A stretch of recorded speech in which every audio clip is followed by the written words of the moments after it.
Hello student, इस video के अंदर हम क्लास 9 का जो चैप्टर नंबर 7 है डाइवर्सिटी ऑफ लिविंग ऑर्गेनिजम्स उसको थोड़ा और आगे डिस्कस करेंगे। आपने आगे के दो वीडियोस नहीं देखे तो एक बार ज़रूर देख ले, जिसमें हमने क्लासिफिकेशन के बारे में देखा था और अलग अलग साइंटिस्ट डिफरेंट साइंटिस्टों ने कौन कौन से क्लासिफिकेशन दिए। ओके, इस चैप्टर में हमें पढ़ना है 5 किंगडम क्लासिफिकेशन, जो किसने बताया था? Robert V Taker, right, Robert V Taker ने बताया था। ओके, अब 5 किंगडम क्लासिफिकेशन स्टार्ट करें उससे पहले आपको एक चार्ट समझ लेना है। ओके, इसको समझ लोगे तो बहुत कुछ आसान हो जाएगा इस चैप्टर को समझना। तो ध्यान से देखो, ऑर्गेनिजम्स जो होते हैं, ओके, उसमें दो टाइप होते हैं। एक होता है प्रोकैरियोट्स और दूसरा होता है यूकैरियोट्स, राइट। अभी आपको इन दोनों वर्ड्स का मतलब समझ में आना चाहिए कि प्रोकैरियोट्स का मतलब क्या होता है। Not well defined nucleus, okay, not well defined nucleus, जिसमें न्यूक्लियस वेल डिफाइंड नहीं होगा उसको हम बोलेंगे प्रोकैरियोट्स। और यूकैरियोट्स किसको बोलेंगे? जिसमें न्यूक्लियस जो होता है वो वेल डिफाइंड होता है। क्या होता है? Well defined. कोई भी सेल होता है, आपको चैप्टर नंबर 5 याद होना चाहिए। मान लो कि ये सेल है, तो सेल का जो सेंटर होता है दैट इज़ न्यूक्लियस, इसको हम क्या बोलते हैं? न्यूक्लियस। तो ऑर्गेनिजम्स जो है वो प्रोकैरियोट्स है और यूकैरियोट्स है। प्रोकैरियोट्स का मतलब क्या होगा? नॉट वेल डिफाइंड न्यूक्लियस, जिसमें न्यूक्लियस वेल डिफाइंड नहीं होता है। और यूकैरियोट्स यानी जिसमें न्यूक्लियस वेल डिफाइंड होता है। अब प्रोकैरियोट्स जो थे जिसमें न्यूक्लियस वेल डिफाइंड नहीं था, उसमें यूनिसेल्युलर। अब इसका मतलब भी आपको समझना है। यूनिसेल्युलर मतलब having only one cell in body, okay, उसकी बॉडी में सिर्फ एक ही सेल होगा, उसको हम बोलेंगे यूनिसेल्युलर। ओके, तो ऑर्गेनिज्म जो है वो दो पार्ट में डिवाइड किए गए, प्रोकैरियोट्स एंड यूकैरियोट्स। प्रोकैरियोट्स में कौन से? यूनिसेल्युलर, जिनकी बॉडी के अंदर एक ही सेल था। तो उसमें पहला किंगडम आया कौन सा? मोनेरा।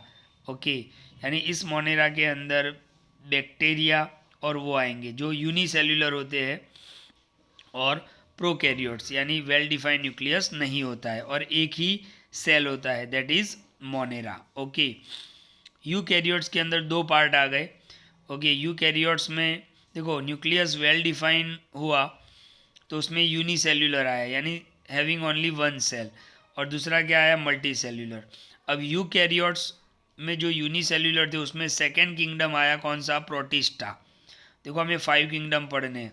एक तो यहाँ पे आ गया मोनेरा, सेकेंड यहाँ पे आया प्रोटिस्टा। तो यूकैरियोट्स में दो पार्ट आ गए, यूनिसेल्युलर एंड मल्टी सेल्युलर।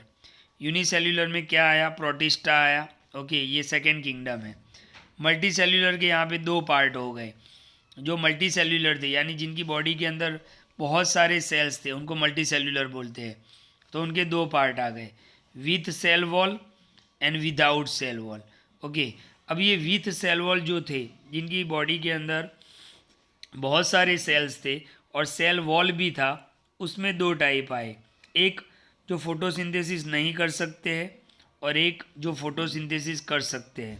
देखो यहाँ पे लिखा है डू नॉट परफॉर्म फोटोसिंथेसिस, जो फोटोसिंथेसिस नहीं कर सकते, यानी फोटोसिंथेसिस नहीं करते हैं मतलब वो अपना खाना खुद नहीं बनाते हैं, अपने खाने के लिए दूसरों पर डिपेंडेंट रहते हैं। और फोटोसिंथेसिस यानी जो अपना खाना खुद बनाते हैं, जैसे प्लांट। तो ध्यान से देखो, यहाँ से एक बार वापस देखते हैं। यूकैरियोट्स में दो टाइप हुए, यूनिसेल्युलर, मल्टी सेल्युलर। यूनिसेल्युलर में कौन आया? प्रोटिस्टा। मल्टी सेल्युलर के दो पार्ट हो गए यहाँ पर, with cell wall, without cell wall. With cell wall में दो पार्ट हो गए, फोटोसिंथेसिस नहीं करने वाले और फोटोसिंथेसिस करने वाले, राइट। जो फोटोसिंथेसिस नहीं करते थे वो फंगजाई, ये तीसरा किंगडम आ गया फंगजाई। यहाँ पर हमें डीप में समझेंगे हम बाद में, पहले चार्ट को समझ लेते हैं। और जो फोटोसिंथेसिस करते हैं वो आ गए प्लांट। ओके, तो ये चौथा किंगडम हमारा। और यहाँ पे जो मल्टी सेल्युलर था उसमें विदाउट सेल वॉल, जिसमें हमें एनिमेलिया यानी एनिमल्स के बारे में पढ़ना है, तो ये फिफ्थ किंगडम। तो आप देख सकते हो कि 5 किंगडम कैसे है। तो first Monera, second protista, third fungi, fourth plant यानी प्लांटे, और फिफ्थ एनिमेलिया। तो इस चार्ट को आपको समझ लेना है। तो वापस एक बार क्लियर कर लेते हम चार्ट को। ऑर्गेनिज्म में दो टाइप आए सबसे पहले, मतलब प्रोकैरियोटिक्स, यूकैरियोट्स। प्रोकैरियोट्स का मतलब क्या होता है? Not well defined nucleus. और यूकैरियोट्स का मतलब क्या होता है? Well defined nucleus. प्रोकैरियोट्स में यूनिसेल्युलर आए, जिनकी बॉडी के अंदर एक ही सेल था, उसमें कौन सा किंगडम आया? मोनेरा। यूकैरियोट्स में दो टाइप आ गए, unicellular and multi cellular. Unicellular यानी जिनकी बॉडी में एक ही सेल था, मतलब उनका न्यूक्लियस था वो वेल डिफाइंड था। देखो यहाँ पर भी यूनिसेल्युलर है, लेकिन न्यूक्लियस वेल डिफाइंड नहीं था। यहाँ पर जो आए वो यूनिसेल्युलर थे, मतलब एक ही सेल था, लेकिन न्यूक्लियस वेल डिफाइंड था, तो उसमें क्या आ गया? प्रोटिस्टा। मल्टी सेल्युलर यानी बहुत ज़्यादा सेल होना, तो उसमें दो टाइप हो गए, cell wall, without cell wall. With cell wall में दो टाइप आ गए, जो फोटोसिंथेसिस नहीं करते हैं और एक फोटोसिंथेसिस करते हैं। फोटोसिंथेसिस नहीं करते यानी फंजाई, ये थर्ड किंगडम। जो फोटोसिंथेसिस करते हैं वो प्लांट, ये फोर्थ किंगडम।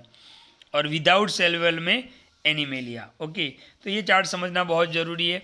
अब एक एक करके नेक्स्ट वीडियो के अंदर हम पहले मोनेरा समझेंगे, फिर प्रोटिस्टा को समझेंगे, फिर फंजाई को समझेंगे, फिर प्लांट और लास्ट में एनिमल। तो ये 5 किंगडम आपको समझने हैं और ये चार्ट आपको समझ लेना है। Thank you.